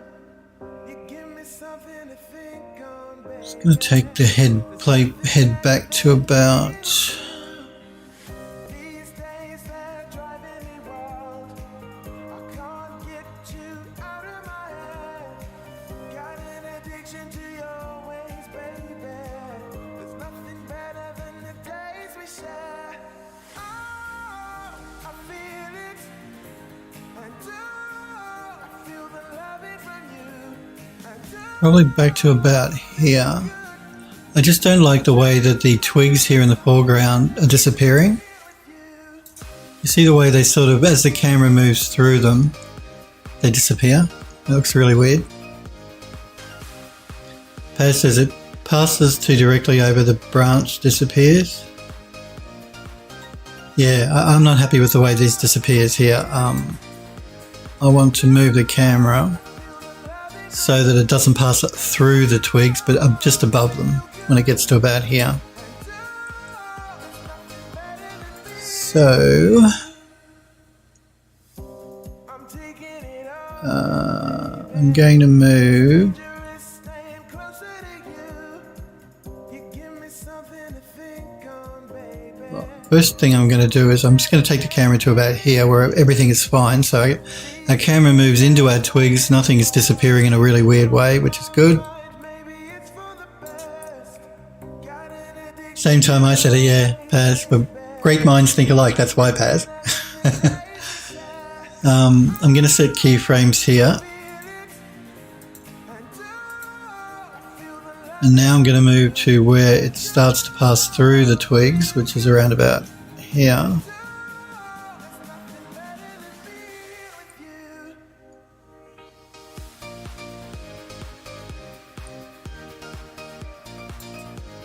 And we're going to move our camera. Every time I don't use, I'm going to have to do it manually because it's really too sensitive. So if we move our camera up a little bit and we set our keyframe, hang on, don't do that.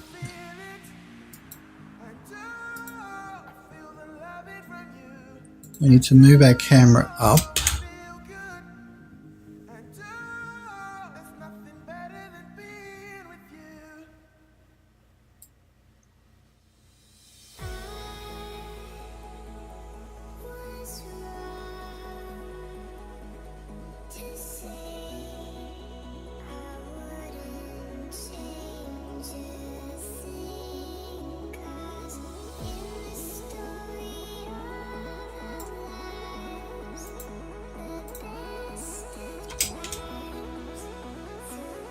Right, Now we want to set a keyframe.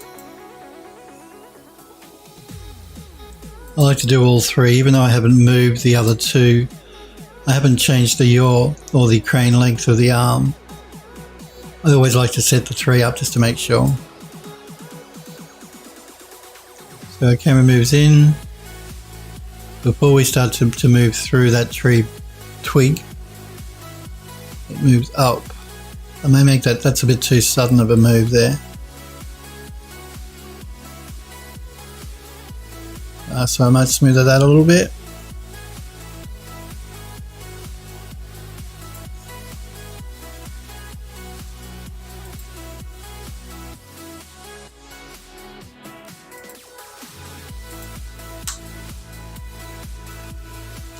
Just going to slide those down a little bit. I'm going to slide these ones up a little bit.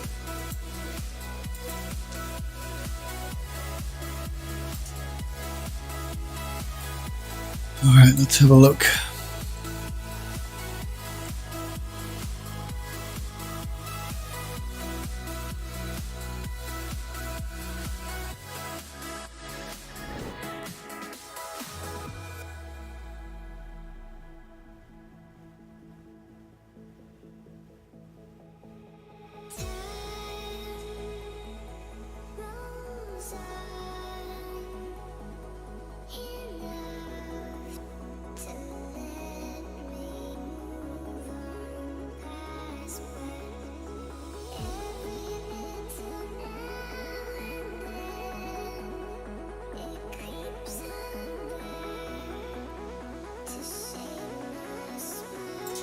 Let me slide these ones down a little bit more.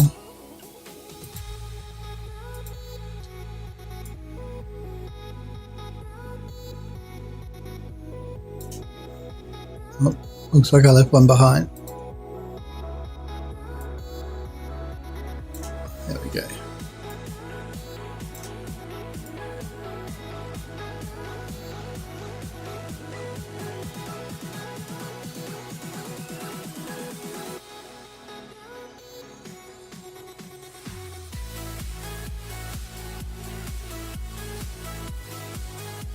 Let me just play the sequence.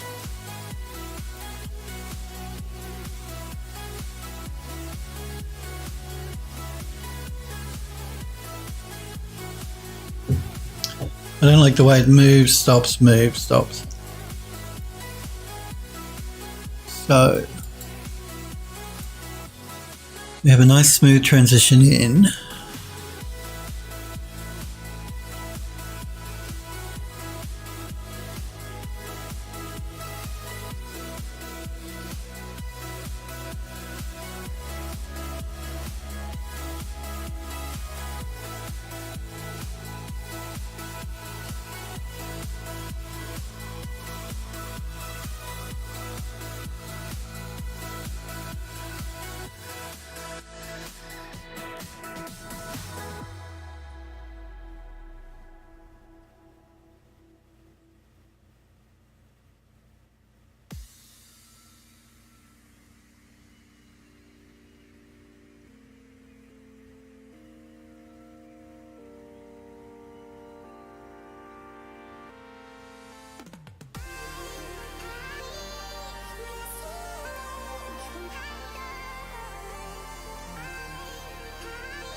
Might change the yaw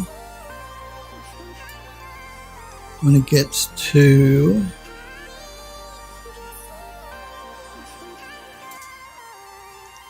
here.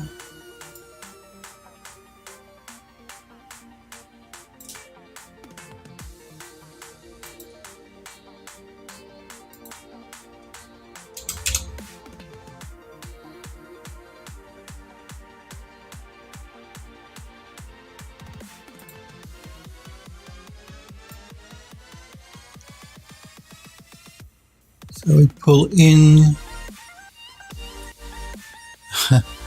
Looks like I pull back again. Hang on.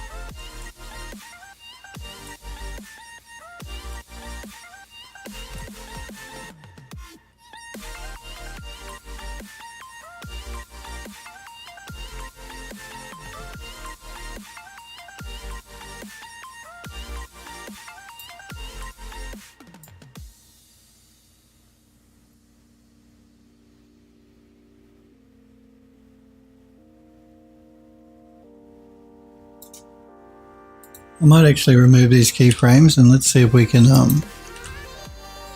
because I changed the yaw further at the beginning, it might have fixed our problem, I think, of the branches appearing clipping through the camera.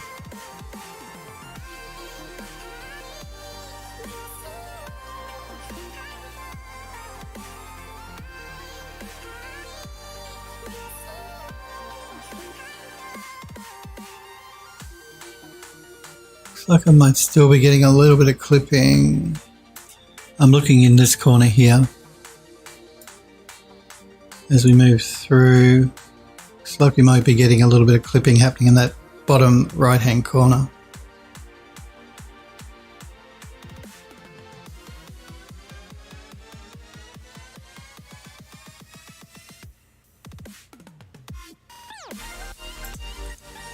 It says closer to the ground would give the effect of a bigger portal, you know, of a bigger gate, you mean?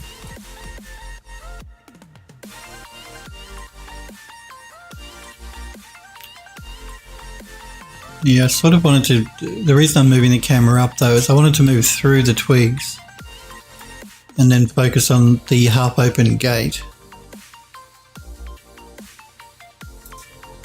Smurfberry says, yeah, right up next to those twigs. That's right. Well, moving through anything like these twigs, like these twigs on the dead trunk, moving our camera through them always adds a lot of interest to the visual. You know what I mean? Makes it more interesting looking. There's more going on. Paz is correct. If I lower the camera and angle it up at the gate will look bigger. Get that twiggy action. That's right, Smurfberry. We've got to have that twiggy action. So I wanted to move through the twigs. But see, then I have to move the camera up so that we can focus on the open gate. But I think Paz is suggesting lowering the camera to make the gate look bigger, which is certainly a possibility, but that would mean we'd have to move our camera way past the twigs here. Because if I don't do that and I lower the camera, we're going to get clipping again, I think, on the twigs.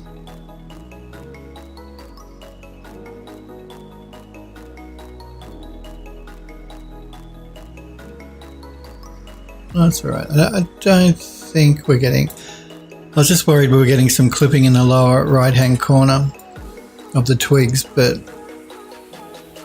I think it'll be all right.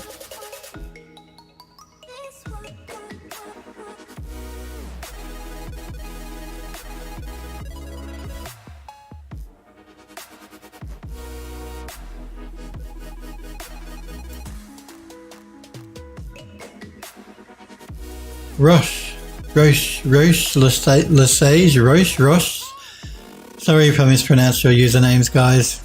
Regulars in my chat here will tell you that I'm terrible with your usernames, but Roche. Thank you, Roche. I'm glad you like it. We're creating a cinematic in Unreal Engine. And this is the beginning of the garden path, the gate. We've completely finished the design and placement and texturing of the building and all of the interior furniture and stuff. We're starting our cinematic at this main gate.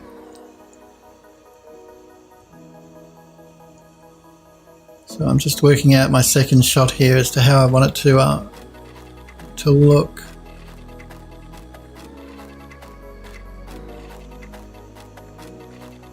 I get where you're coming from, Paz. If we move the camera down, it will make the gate look more imposing.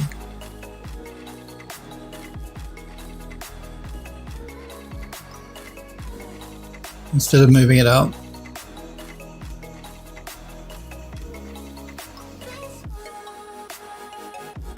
I did sort of want to get the twigs out of the way though.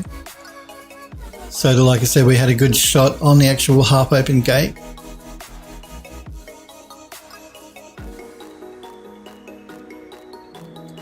It's a very slow pull. It's a pull for 5 seconds from 0 up to through the twigs.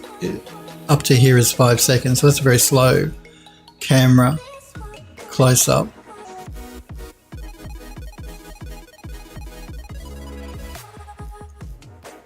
We could shorten that.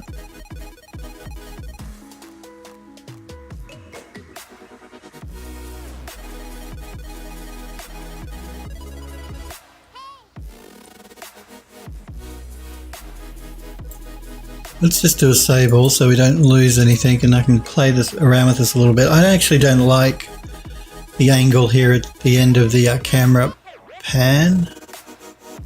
What is this doing? You see when I did a quick save, is this another bug in the engine? It's moved my camera again. It's removed it from the 0, 0 position and pushed it God knows where.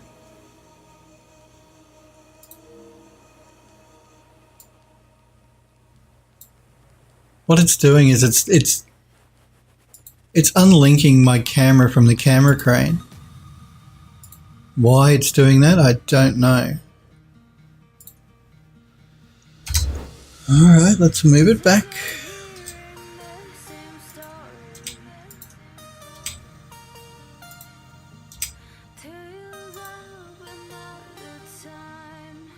Very annoying. Why do you behave this way? Why? Okay, my camera is back at the 0, 0 position where it should be. Every time I do a quick save, it seems to unlink the camera from the camera rig and move the camera God knows where. God knows why. Anyway, let's make sure that our camera is back to working the way it should be. Yeah, that's fine. I'm thinking when we get to the end here, I want the camera turned a little bit more. So let me look at our camera crane rig here.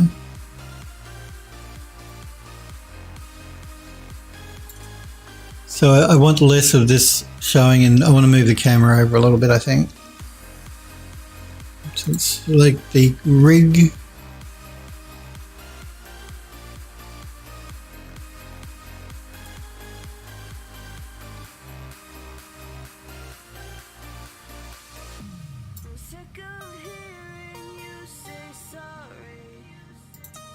What have we got there? -6, -4.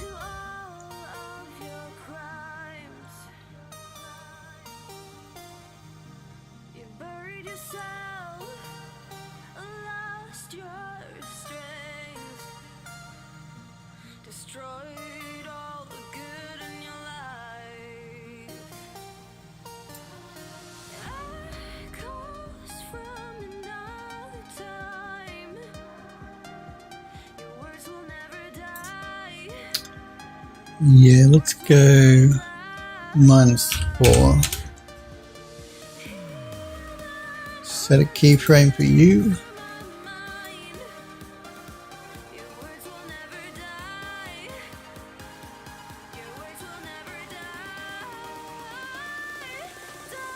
Let's move back and run through our animation again.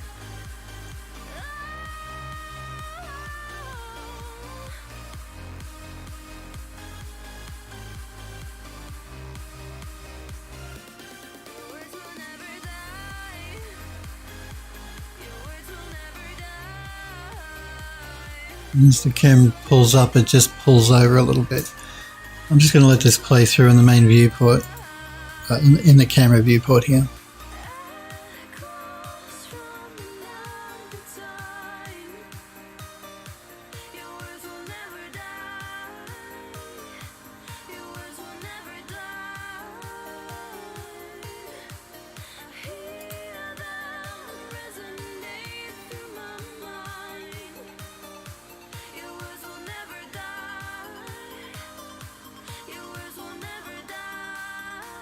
Paz says it's an order.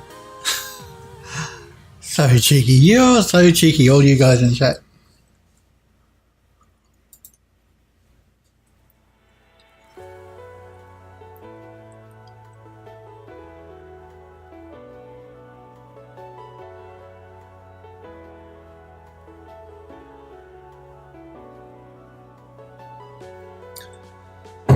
Not really happy with that last bit of the camera movement here.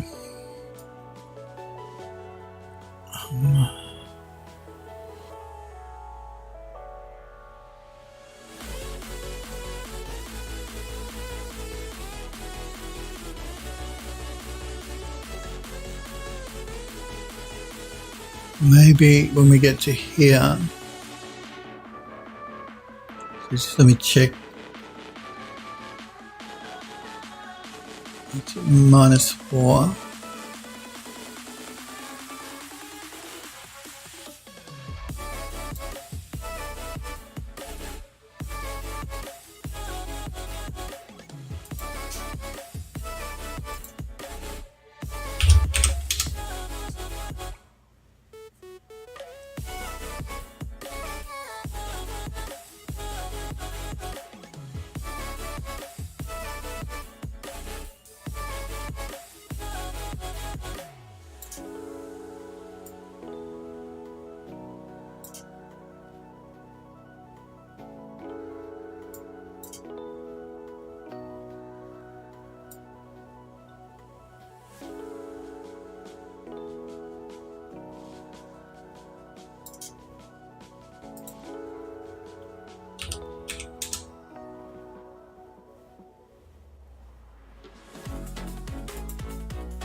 So the camera moves in through the twigs.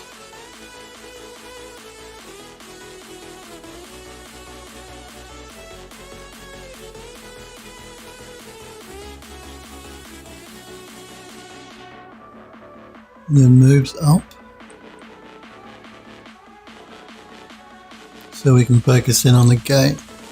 I'm just going to play this through in the editor here a couple of times to look at the change to the camera. Paz says if you remove the blur option, it will be more fluid. The time to animation, the camera looks slow. Yeah, I know. Yeah, it does. I'm not really worried about that though. I'm just more interested in the camera movement. How fast it plays through doesn't really matter to me. I can gauge it based on how it's playing. And actually being a bit slower is better, particularly as I move through the twigs, because I want to make sure we don't get any of the twigs just disappearing because the camera's passing through them.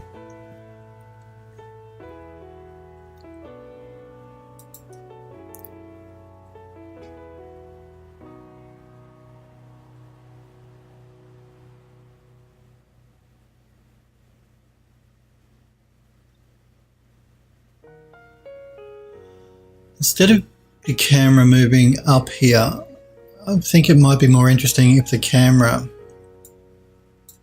like just move my timeline here. We pass through our twigs, you know, camera's moving to the left.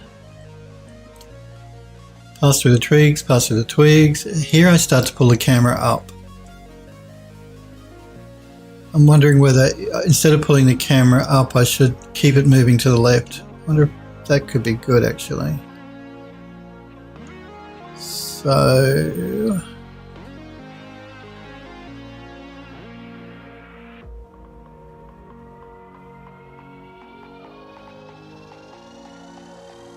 So when I get to the end here,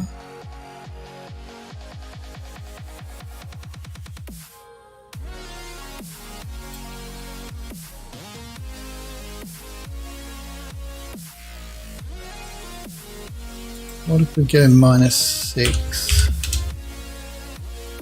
Let's try -10.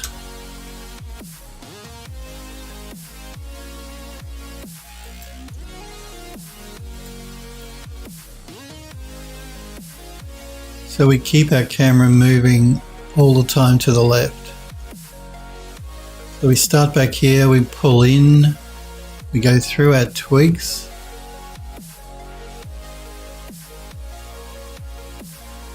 The camera will then start moving to the left through the twigs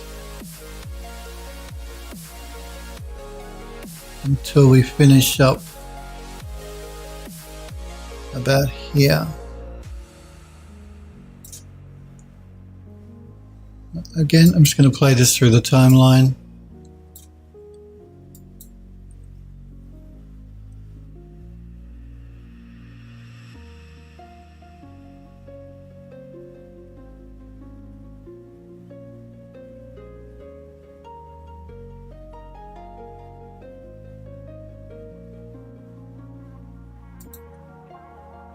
So we have 5 seconds through the twigs to about here. So a nice slow pan in. A couple of seconds as we move through the twigs. And then a couple of seconds as we pull the camera up to focus on the gate. I think that should be good. I'm going to do a quick save here and you watch it break my camera again. I bet you anything. So I'm just going to do a save all. I'm keeping an eye over here to see if it breaks my camera. See? It broke the camera again. That has got to be a bug in the engine. I mean, it's no big deal. We can fix it easily, but it's still annoying. 0, 0, 0.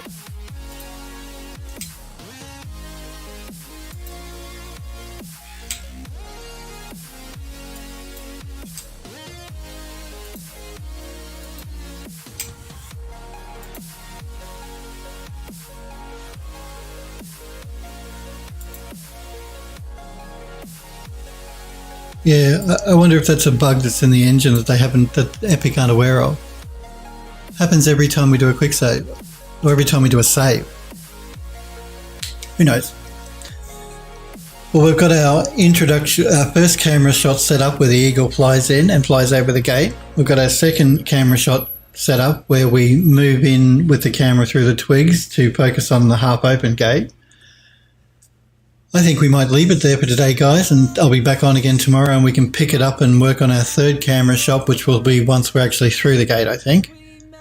I think that's the plan of action anyway. I do want to thank you guys, though, very much for hanging out with me and for watching. Remember, if you're not sure when I stream, even though my schedule never changes, it's every Monday, Tuesday at 5 p.m. Pacific time in the United States. You can look for that timer that you see there, which is in my panels below my stream. That's a countdown to the next stream in your time zone. Remember too, if you're a subscriber or you want to sub, you can click on that graphic in my panels to take you to a page that will tell you all about the sub perks of being a Phil Does 3D sub. Remember to join the Phil Does 3D Discord server by clicking on that blue graphic, which is in my panels below my stream. That'll give you an invite link to join the Phil Does 3D Discord server. There's a good group of guys and girls or Phildos on the Phil Does 3D server. Everybody's very friendly, very helpful. So if you want to, you can join the Phil Does 3D Discord server, because remember, only subs can post links in Twitch chat, but everybody can post links in Discord. I've actually opened my own 3D model shop on my own website now, so even though you can still buy my models from a creative market, I'm selling directly from my own store now on my website, which means that I can sell them cheaper than what I sell them on Creative Market, because I don't have to pay the 30% commission to Creative Market if I sell them on my own website. So that's my store is open on my own website now. It came online yesterday. So you can check that out by clicking on that graphic that says 50% off for all Twitch subscribers. You don't have to be a sub to buy from me, but if you are a subscriber, there is a discount code in Discord under subscriber chat for half off on all models on my website. And of course, you can always follow me on Twitter at PhilDoes3D, because I always post when I go live to Twitter, but my schedule never changes. Again, I do want to thank you guys very much for hanging out and watching. I'll be back on again tomorrow. Hopefully, I will see you guys and girls then. Have a good night or day or whatever time it is, wherever you are, and hopefully I'll see you guys tomorrow. See ya.